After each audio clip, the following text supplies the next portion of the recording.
अगला है, भारत की संविधान सभा ने निम्न में से किस तिथि को राष्ट्रीय ध्वज को अपनाया है?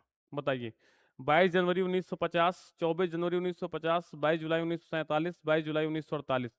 राष्ट्रीय ध्वज को कब अपनाया गया? बिल्कुल सही है, 22 जुलाई 1947, है ना?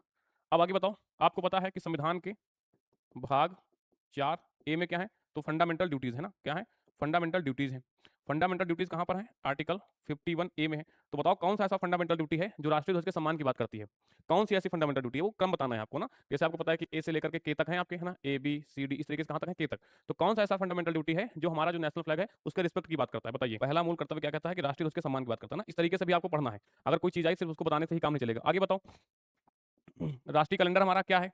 राष्ट्रीय कैलेंडर क्या है? उसे कब अडॉप्ट किया गया है ना? राष्ट्रीय गीत कब अडॉप्ट किया गया है? राष्ट्रीय गीत बताइए। राष्ट्रगान बताइए। राष्ट्रगान कब अडॉप्ट किया गया है ना? और क्या है? राष्ट्रीय चिन्ह बताइए। राष्ट्रीय चिन्ह बताइए। ठीक है। फिर बताओ अच्छा 1907 में जर्मनी के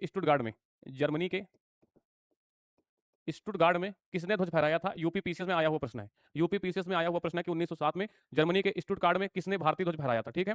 फिर जो क्वाइट इंडिया मूवमेंट हुआ था, है ना? क्वाइट इंडिया जो मूवमेंट हुआ था 1942 वाला, इसमें क्रांति मैदान में किसने ध्वज फहराया था? क्रांति मैदान में किसने ध्वज फहराया था बताइए? बिल्कुल है, जर्मनी के स्टुटगार्ड में 1907 में मैडम भीखाजी कामा ने ध्वज फहराया था ना? मैडम भीखाजी कामा। राष्ट्रीय कैलेंडर 22 मार्च 1957, बिल्कुल सही है, 22 मार्च 1957 को क्या है हमारा राष्ट्रीय कैलेंडर? तो आप कहोगे शक संवत, है ना? शक संवत। और शक संवत का जो पहला महीना क्या होता है? पहला महीना चैत्र होता है ना, चैत्र। और आखिरी महीना कौन सा होता है? फागुन। 24 जनवरी 1950, बिल्कुल सही नेहा। राष्ट्रीय गीत और राष्ट्रीय गान दोनों को हमने कब अपनाया है? 24 जनवरी 1950 को, है ना? पूछा जाता है कि संविधान के निर्माण में कुल कितने सत्रों आयोजित किए गए? कुल कितने सेशन हुए ना? तो टोटल जो सेशन हुए हैं 12। लेकिन अगर पूछा जाए कुल अगर शब्द लगा हुआ तो 12।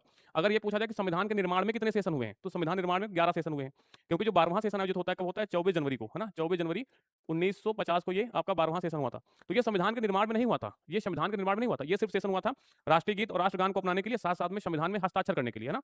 इसका संविधान निर्माण से कोई मतलब नहीं था। तो प्रश्न को पहले बहुत ध्यान से पढ़ना है। अगर वहाँ पर कुल सेशन पूछ रहा है तो फिर 12 करना है, और अगर ये पूछ रहा है वहाँ पर 11-12 दोनों ऑप्शन होंगे। अगर पूछा कि संविधान के निर्माण में, तो निर्माण में टोटल 11 जो है सेशन यहाँ पर हुए थे, ठीक है?